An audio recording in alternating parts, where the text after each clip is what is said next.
The image here shows it as well, that it is going to be something different, a different setting.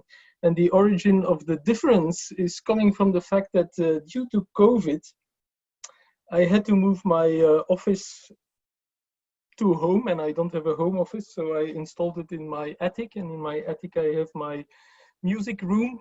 And so it's a combination of computer screens and my office at one part, and the other part are pianos. So that brought me to the idea, let's do something else that you cannot do in a normal talk. In a normal talk, you are at a conference, you're in front, and you use a PowerPoint presentation, and you point to that PowerPoint presentation, and that's all.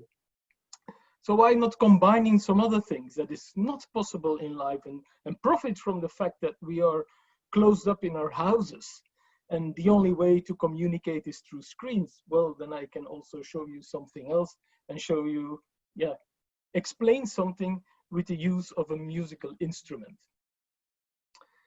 So it's not the first time that something special happened at an IGS seminar. Doug McHale, he did it with art, so with paintings, and asked several glaciologists to pose in a similar way to the way they experienced COVID and the way at home, how they lived at home during that period. So science and the arts is not novel, but I will bring it to music and make a link between science at one side and music at the other side.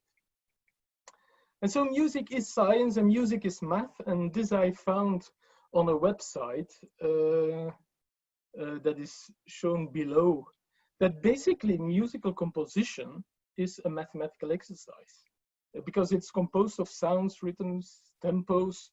And this, if you combine this all, this gives you an infinite variety of musical expressions and also emotions. And that's something different from science. Science, it's a bit more hard to produce emotions.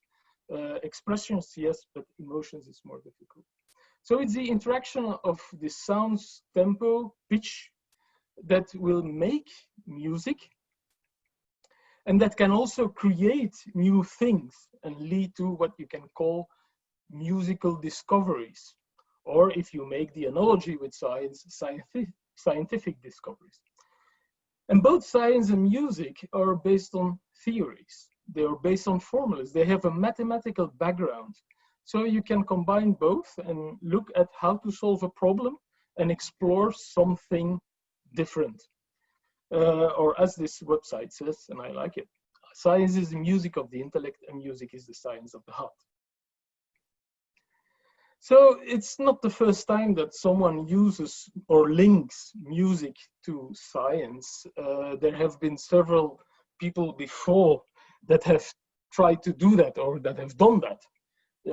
I saw recently this week a message on Cryolist of someone looking for sounds of glaciers to incorporate this into music and to do something with it. But you can also make compositions, climate that represent climate, or evoke some emotion about awareness of the change in climate and the change in ice.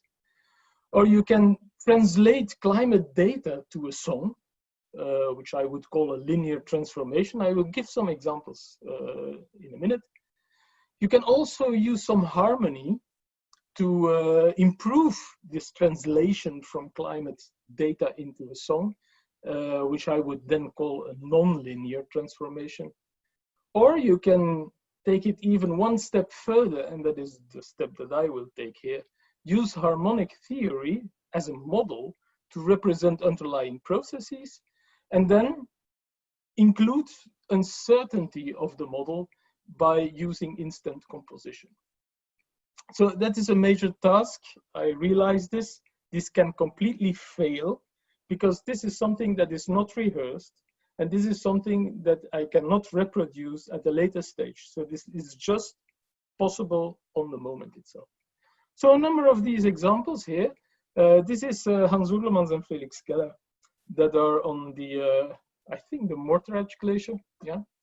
playing tango music, very intimate, where you hear at the background the sound of the flowing water as the ice is melting in the summer sun. And so this is one of these ways of performing music in such a natural environment to reach out for some awareness. Another example of this is Ludovico Einaudi, who in 2016 brought a piano to the Arctic and performed an own composition on the ice or near a glacier. If you look for the video, it's quite nice. It's very well presented because they try to match the music together with effects of breaking pieces of ice that break and that fall into the water. I can give you a little view of what this sounds a bit, this music. It's always better to do this in a live way. So it's in the F minor, so it's a minor key. It's very a bit tragic as a start.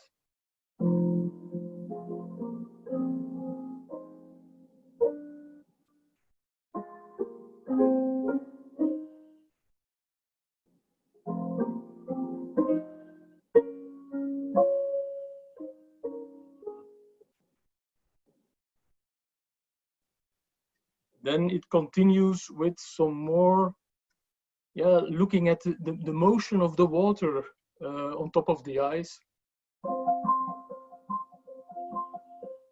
and so on and so on. This is just in one key, a minor key. It's typical for music in which a tragic message wants to be conveyed, to play it in a minor key. Here in the minor key,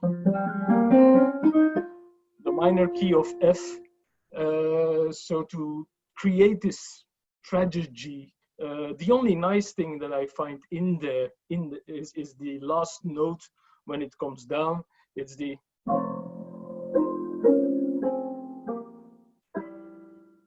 uses this major 7, but I think this is only musicians that will understand this. It creates a bit of tension in there. But yeah, that's one example. You can take it a bit further, and you can really make use of mathematics to link this to the music. If we look at the tempered scale of a piano here, you have an equal distance between half tones. And half tones is if I take consecutive keys. For instance, I'll give you an example. So I went from the lower C to the higher C, and I went every half step. And the distance between each of these steps is equal. Now, in terms of frequency, it's not equal, because if I take this A here, that is a perfect 440 Hertz. But if I take one octave higher, it's the next A, that is 880 Hertz. And one lower is 220 Hertz. So this gives you a nonlinear scale. And by showing this nonlinear scale here, you see the equation there, I made the link with COVID. That is just to give you an idea. But we don't use this half-tone scale in music. We use scales. And that is what is written in the bottom. The scale, a major scale in C, is this one, only the white notes. Now you will hear this. This sounds very natural to everyone's ear. Very normal. And if we go back to the music we have seen, like for instance, the music that we had here, the Elegy for the Arctic, that is written in F minor, and that is this scale.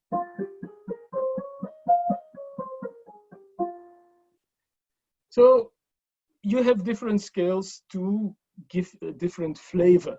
So this is the C major scale.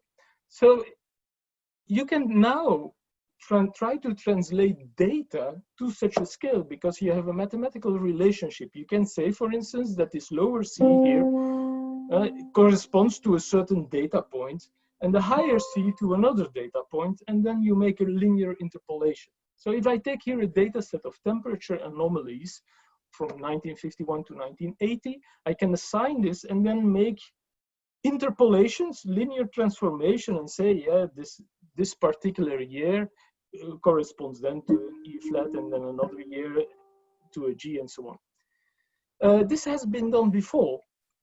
Daniel Crawford, is it Crawford? I cannot read it because the images are, yeah, Daniel Crawford. He wrote the Song of Our Warming Planet. And Daniel, he's a cello player.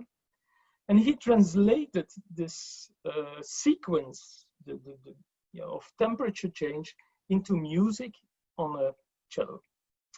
And so it starts, and I play the first line, very deep, because this is in the 1880s, and the temperature anomalies are quite negative.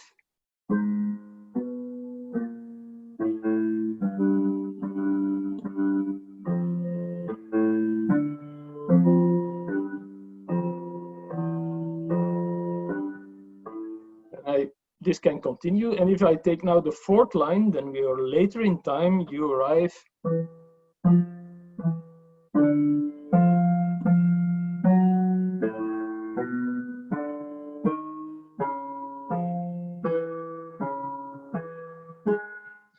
And so on. This gives you a melody that if you listen to this, it's not something I can play this 100 times and ask you to sing that melody. It's going to be quite impossible to memorize that. And the reason is this is basically purely a mathematical transformation of the data. And it does not allow you to give any natural feel to it. Not a melody that is possible to sing, because it does not make use of any of these scales. This is in no scale at all. It's just a bunch of unrelated notes that are just obtained through this mathematical transformation. It has a very strong message, because in the end, the notes get higher and higher, and they show that the world is warming. But how can we now make something that has much more harmony to it and is related based on the, let's say, the physics of music? And another example that I found on the internet is on an Arctic sea ice extent. And I took this figure because it shows two things. It shows every year a curve in which we have the variations of the extent. But it also shows the yearly variation within that. So you see a seasonal cycle of more sea ice and then less sea ice in September, and then it increases again. And then you have superimposed on this seasonal cycle, you see that year after year, and especially in recent years, this whole curve sequence goes down. But the natural variability, because here we are not talking about anomalies, is much, because you're in absolute values, it's much lower. So you can consider that these little wiggles are a very nice bright melody, a melody that may go down as we get less and less sea ice over time, but then superimposed on that we have a seasonal signal. And this has been done by Judy Twett, and you find this also, she has a very nice TED talk on this. It's called the Sonic and Gestural Interpretation of the Satellite Record from 1979 to 2016. And the left hand plays the seasons, and it goes into,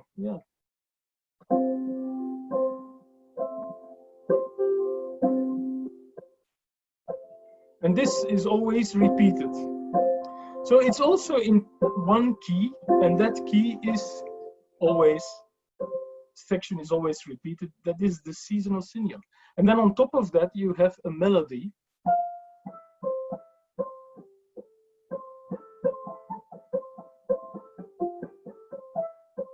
And that's a melody that sings a bit more, because this is in one key. It's a pentatonic scale, one scale, it's an A minor scale. And so that, if you stay in one scale, that is also a bit nicer to the ear and easier to memorize. So what is then the gestural part of it? Well, while the piece goes on and the left hand is always playing the same thing, the right hand is gradually moving to the left side of the piano and goes into deeper areas. So you pianist crosses her hands, and then you get this visual aspect of sea ice decline. So now I want to take up a challenge to do something else and come up with the sound and harmony of marine ice sheet instability. And I have there two challenges. I want to translate the concept, the hypothesis of marine ice sheet instability in music. And then secondly, the marine ice sheet instability, if we look at different models that produce them, they also show a large uncertainty in the results of the model. And so how can we use uncertainty in model projections? How can we translate that also in music? And so therefore we need a bit of mathematical theory of music. And the basis of this mathematical theory is the circle of fifths. And this is shown here, the circle of fifths, where you have different keys that go into a circle. We start here at the top at C. And if we go to the left, we go to F, and that is a fifth lower than a C. So if I take a C, if I go 5 down, 1, 2, 3, 4, 5, I arrive at an F. If I go 5 down, then I come to B flat, and so on and so on. And if I go 5 up from the C, I get to the G. And then from there, 5 up, I get to the T. So that is a whole cycle, and you can completely go around that cycle. So what is so nice about this cycle in music is that if you take a scale in C on a piano that's only white notes. If I now take 1/5 up the scale of G, then I have one black note in there, and that's the F sharp. And if I then go to D, then I have two black ones, two sharps, an F sharp and a C sharp. So you increase in key signature as you go along that scale. And you go into flats on one side and sharps on the other side. And then they cross, and the sharps and flats on a tempered clavier, they just swap. So that is the basic idea. But the thing is that you see a close relationship between scales. So the C is sitting next to the F and the G. So if you want to move from one to another, you're not going to change from to this one. They are too far away. Well, this was maybe not a good example because it's a tritone difference there. But okay, so you can, if they are far away, then it's a bit more difficult. But if they're closer, they are a bit closer related. So F, G, and C are related to each other, and they are related to each other into a progression. And a very common progression is what you call the 4-5-1 progression, or the 4 is the subdominant, goes to the dominant, and then goes into the tonic. And you have plenty of examples. When I will play it, you will say, ah, yeah, that's true. I've heard that before. So this is a typical progression that you find in music, in Bach, in Mozart, and even in the Beatles. Hey Jude.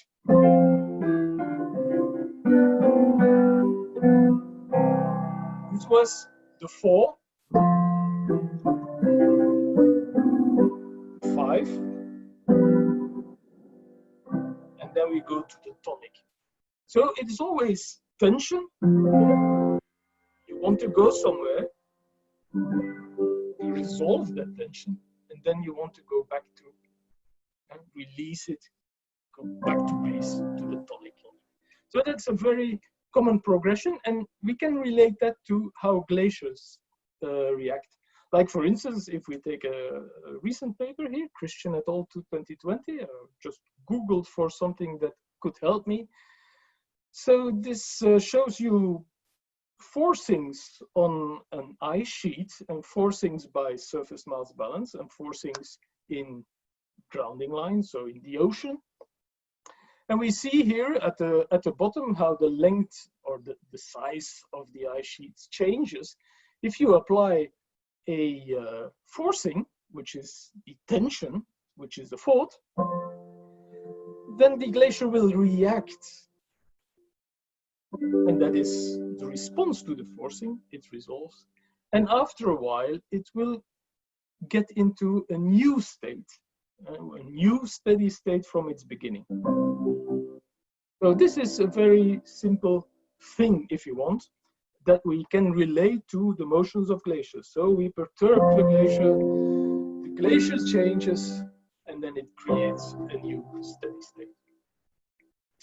So if we look now at the present day Antarctica, look at observations, we could also translate observed mass changes into music.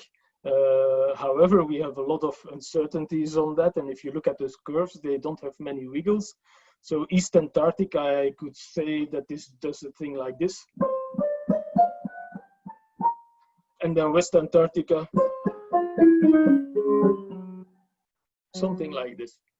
But as you see, we have a forcing that is applied, and one of the forcings is, you have temperature change in the atmosphere, you have changes into the ocean, and both lead to acceleration of glaciers, lead to mass loss, especially in West Antarctica.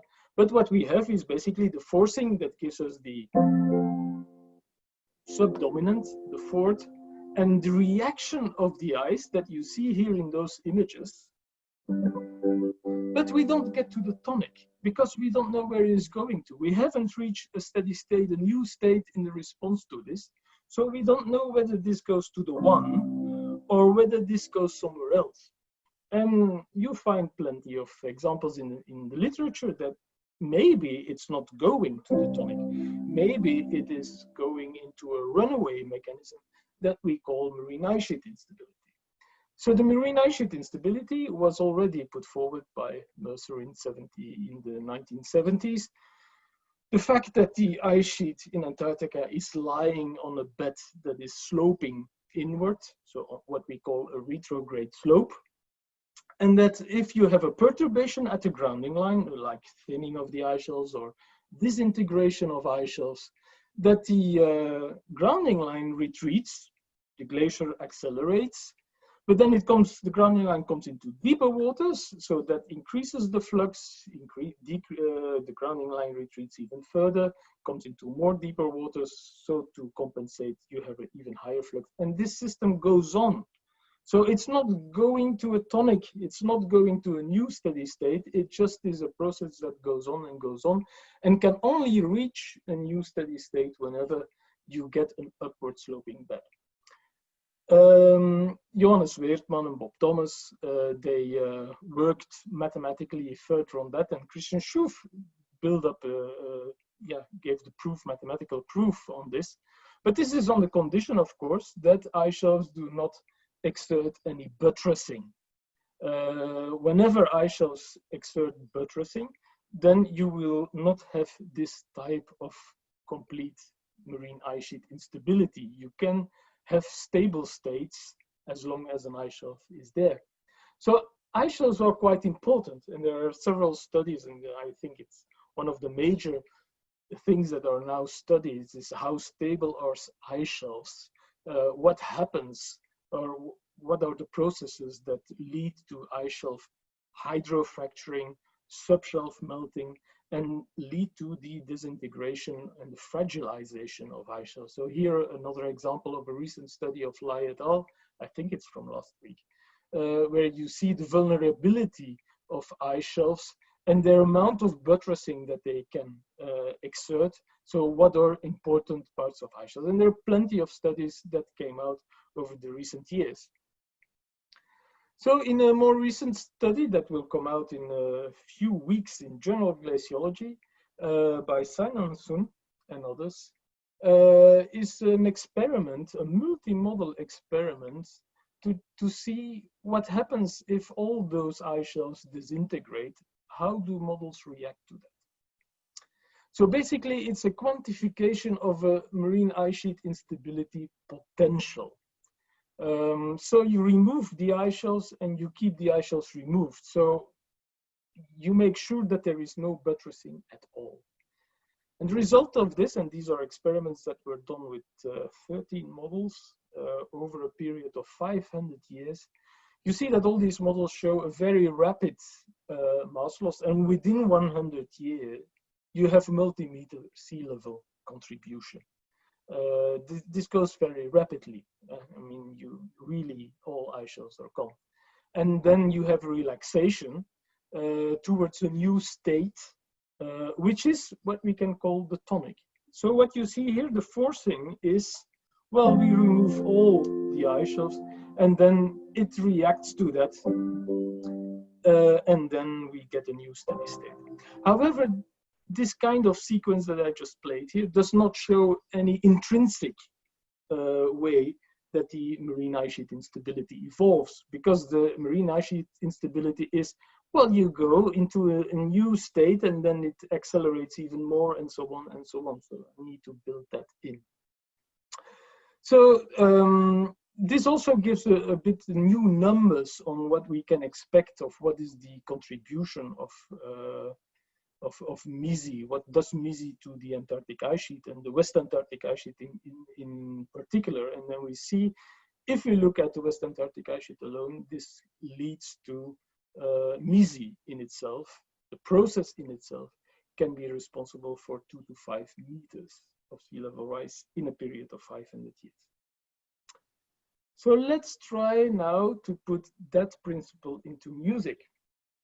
And then I move away from popular music and classical music. I will move away from this 4/5 progression, because I did study classical music since the age of 7. And I also studied 2 years of classical harmony. I stopped classical harmony because I didn't understand anything about it. I mean, it was not enough logic for me.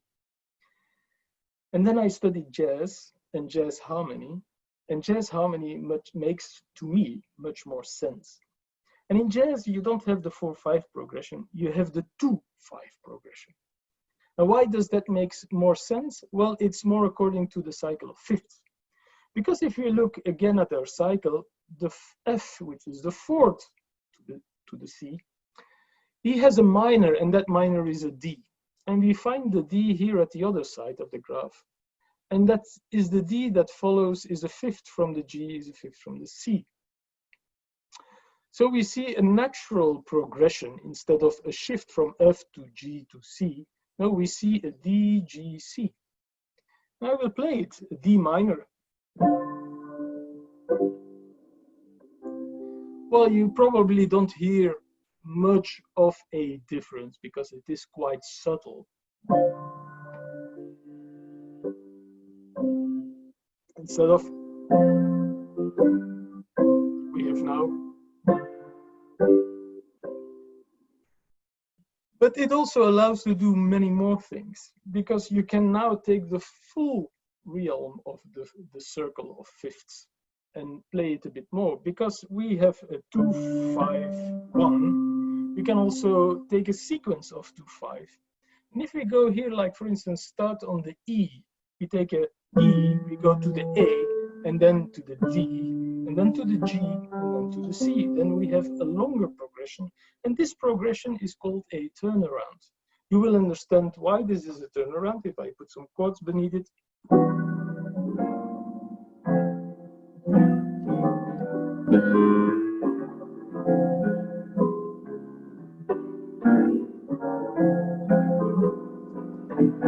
Then I'm back to the one. So it's a common sequence in jazz that many tunes end on this.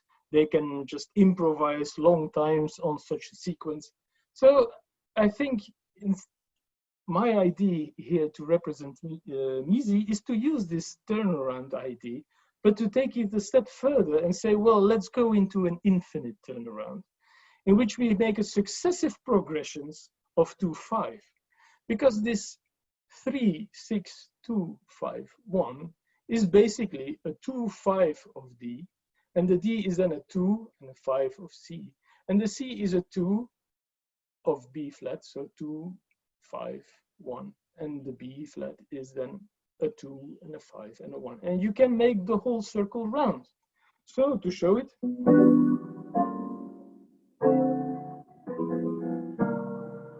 Completely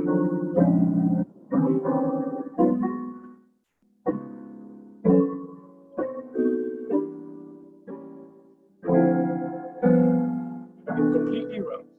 I can just continue.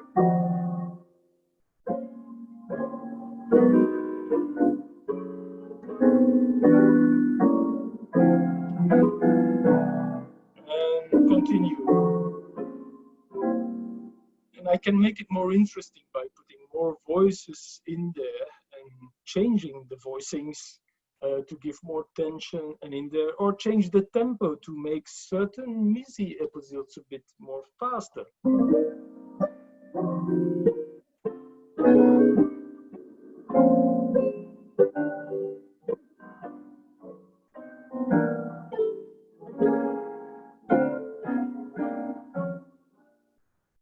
And so on. So we now come to the last step in it, uncertainty. If we look at projections of future sea level rise based on ice sheet models, we have here a series of different outcomes of different models. I mean, now there will be many more to come with AR6 in the making. But here you see a series of projections of ice loss from Antarctica, ice contribution to sea level from Antarctica according to these different models at a scale of 2100 and a scale of 2300. And then you see that you have quite some studies that, like, sitting in the same area of by the end of this century between 0 and half a meter contribution. But if you go to beyond 2100, then you see that you can have multi-meter contribution. One thing that is particularly interesting in this figure are those studies here with these large whiskers that stretch out beyond 1 meter in 2100 and even up to 10 meter beyond 2100, which is related to studies that include marine ice cliff instability. So you see that it is a very wide range, but even within the range of models that do not include marine ice cliff instability, you do have a certain variability. And the origin for that variability is due to a number of uncertainties in processes, and not only processes, it's also forcing that is used in those models. So we have processes related to basal sliding and friction, the way melting occurs under ice shelves, the way ice shelves fragilize due to calving, damage, hydrofracturing, and then collapse of ice shelves that may or may not lead to ice cliff collapse, the way how ice shelves buttress or reform or not reform after a loss of ice shelves, isostasy and all related geoid processes, and then of course the forcing uncertainties in surface mass balance and model output of surface mass balance and temperature, but also ocean temperature and definitely ocean circulation. So how to bring now the uncertainty in such a 2-5 progression? Well, there are plenty of ways to do, and I think I already did it a bit because I was playing this sequence of going from a 2-5 into another 2-5. And I can change the voices if I play the same thing.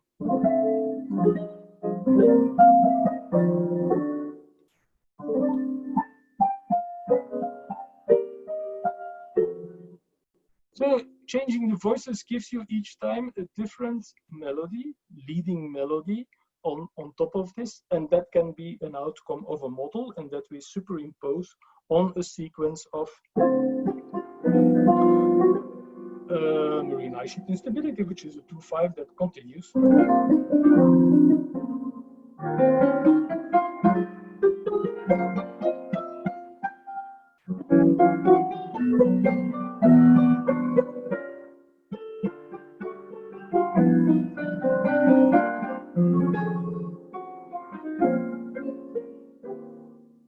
So on. And so you can create improvisations, new melodies that arise and that try to represent changes, variations, natural variability, model uncertainty on top of a sequence that represents the marine ice sheet instability when it goes down.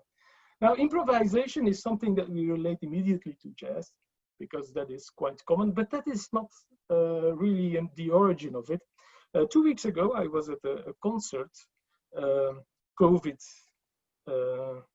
regulated, only 100 people in a concert hall with masks and distancing, but it was sonatas of Mozart from piano with violin. Now, he wrote 36 of them. And basically, when he wrote a piece, it was like for immediate performance. And several of these pieces, he only wrote down the violin part. And he just played live the piano part from his head, just improvised on top of what the violin was playing. So he had just the melody of the violin in his head, and then he filled in with the piano. And then since he had a marvelous memory, he could just reproduce afterwards, put this on paper and do this, and give it out. So nowadays, people, and especially classically trained musicians, they just play the piano or sheet music and put the emotion in the way they perform the sheet music. While in jazz, the emotion is coming from the instant composition, in fact, so really dating back to Mozart's time, where you improvise on a certain sequence, on a certain chord progression, in which you go from a 2 to a 5, and then to the next one.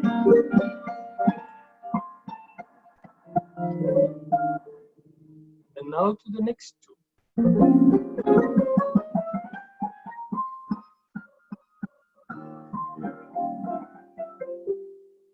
And so on, until we come to into deeper bedrock and deeper bedrock and deeper bedrock and deeper bedrock and deeper bedrock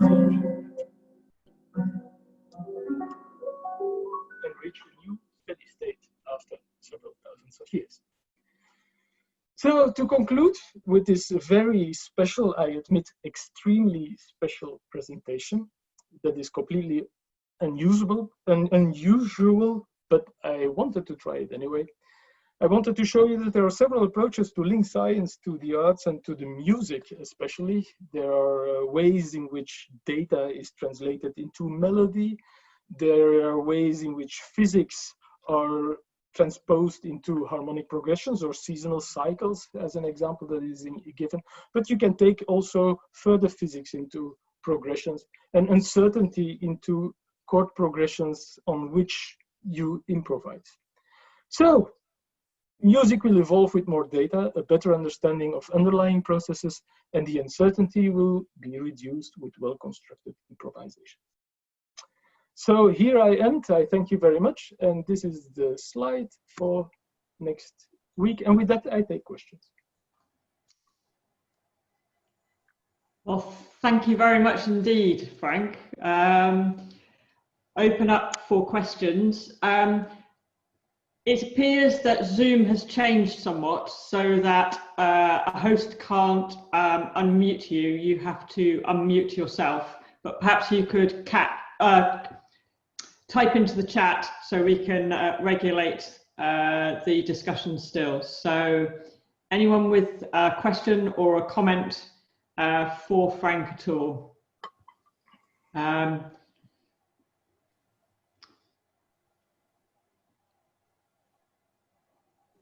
Hester, go ahead. Hi, Frank. That was really good. I really like that. And you said you're not the first to do it, but you're the first to do it in this way. And I really liked it that you combined the classical harmony and the jazz harmony. But I'd like to take it a step further and kind of want your thoughts on how, for example, you use the piano can't do any glissandos, whereas so there's discrete steps in the piano. And on the other hand, you also have non-Western scales. So, you know, the Western scales are all equally tempered, and several non-Western scales, Arabic music, Indonesian music, Indian music, have not. So if you look at that, you get a different paradigm. And we have that in science too. You can look at ice sheet instability from different paradigms. So I'd like your thought about this. I don't have much thought about this. I mean, you're damn right. I mean, it's true. So this well-tempered clavier cannot do everything. It's also because it's well-tempered, and other instruments. And I know you're a very brilliant musician. On it's clarinet, isn't it? So yeah, so this is tuned in a different way. You can do many more things with it, and also that this type of key settings, and also the evolution. I mean, the classical music and the evolution into jazz is also typically based on these type of scales, but there is much more variety. And it would be really nice to like mix it all together, which is done anyway. But yeah, different rhythms. I hardly talked about rhythms, but with rhythms you can do quite a lot. I only said, yeah, you can make it a bit faster or a bit slower and things like this. But there are plenty of ways that you can revive certain emotions by changing tempo, by changing keys, by combining instruments, by changing also chord progressions to come up with something that is more enveloping, more global. Thanks. And just like in science, collaboration is bringing out so much more. Like you have a jazz combo and you have research groups. So that's... Well, true. Music is about communication. It's so if you, now I was playing alone against myself, basically. But if you play in group, and in jazz, it's particularly true. You're listening to a soloist. And you, even though everything is built on a certain given chord progression, you can just put intentions as a function on where the soloist wants to go. So you follow that. So it's all about listening. It's more listening than actually playing. The playing should be automatically. It's just the listen. It's the ear. So following so in fact, letting yourself go into the story someone else wants to tell.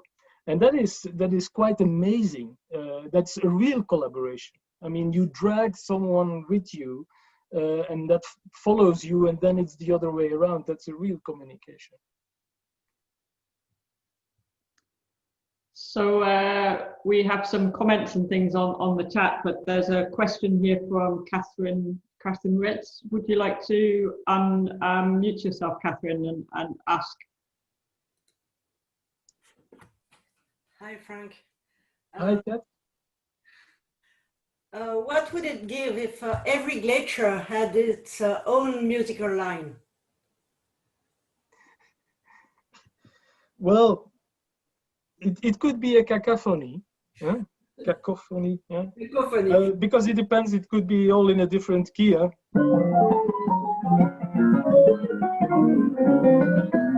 A thing like this, but you could also have unison, because you can build it on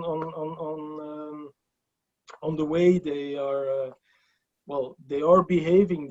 Some can advance, other can retreat, but you can have lines that work well.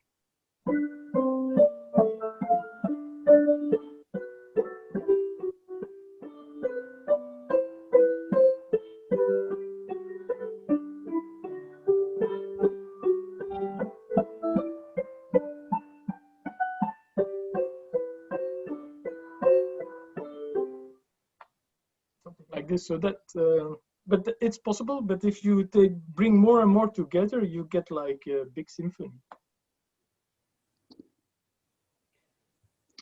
And a question from Louis Bell. Louis, would you like to unmute yourself? Hello, hi Frank. My question would be, do you actually have a pianist you might choose to sort of reflect that in an ideal world, living or dead? Would you have any recommendations for us, or kind of what music perhaps got you into thinking about this way? Can you read? I missed the beginning of what you said. Okay, sorry. My question was just about what pianist might you choose to sort of reflect sort of these kind of processes in an ideal world, living or dead, and would you have any recommendations for us? Yeah. Well, I'm not limited to neither genre or whatever. It's for me, there are two types of music. It's good music and bad music, and so I feel more attracted to good music, and whatever that is. Well, it's a very difficult question to what to listen. I think it's something that moves you. I mean, music can move me a lot if I listen to it.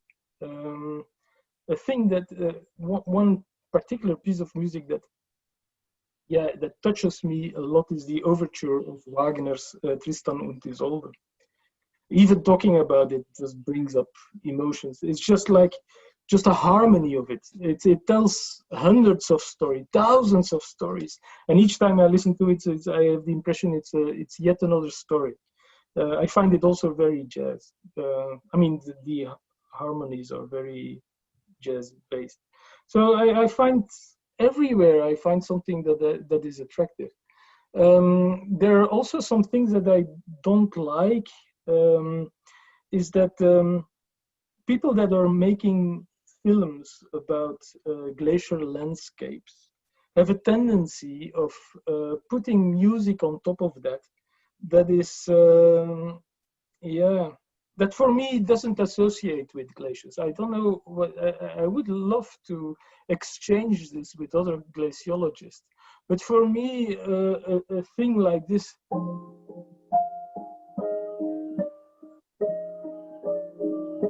Yeah, if I am on a glacier, this is not like the emotion I get. Yeah, you can put this on top of an image where you see some dripping water and so on, and yeah, it's nice and it gives you a pristine environment.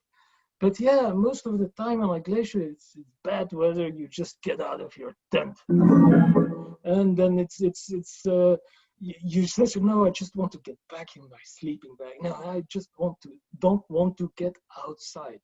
And so it's these emotions, it's not the same. So I relate probably very different. I think we should do something about music that is put on documentaries.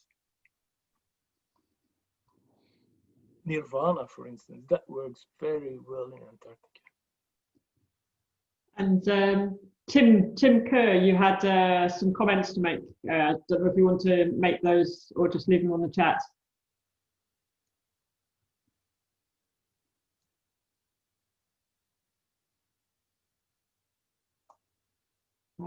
Some previous examples, I think. I don't know if Tim's still there, actually. No, there are plenty of examples, and I just Googled a few of them. There are plenty of them. It's enormous, and they're very interesting. How the creativity of people making music and translating, climate change, because climate change gave also its awareness. Huh? I mean, you want to convey that's what the music can do, and that the science has more difficulty doing is to bring over the emotion. And we try to do it in graphs. Huh? We make those graphs that like increase of temperature to unbelievable levels. That is a way of bringing out emotion into a scientific graph. But you can also, with music, it's a bit easier. What I was commenting on, this is Tim Kerr here. So there's a recent paper by Peter Strand that talks about the asynchronicity between northern and southern hemisphere glaciations, and it It was, and I think in the title of his paper, it actually talks about it being a backbeat. And this was picked up by a student at Otago University in New Zealand, who was a like jazz composition. And so he took the time series of the different hemispheres and he put it to a jazz composition, which is available on that YouTube link I placed. And it's not only entertaining, but it does, as you've described, it gives you the feeling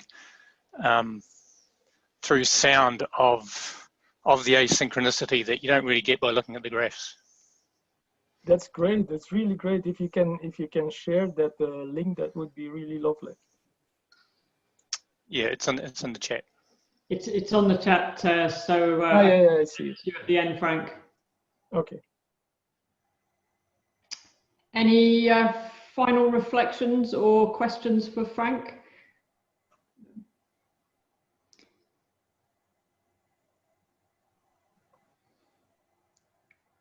Okay, I think that's probably come to an end of the discussion, but just need to say a huge thank you to you for that, Frank. You beat the 100 mark, as Adrian was challenging you to. Should prompt people to next week's seminar by Doug Ben from the University of St Andrews on icy oscillators and a widescreen look at glacier surges. Sounds like film to me. And perhaps we should encourage more interactions between musicians and glaciologists, because there are a fair few out there, I think, of glaciologists who are also musicians. There are plenty of musicians, and it is yeah, it would be great to at conferences to well, if we ever have conferences again, to play together. It's much nicer to play because music, you need to do it together. Online it's not really working, but you need to feel the vibes from person to person.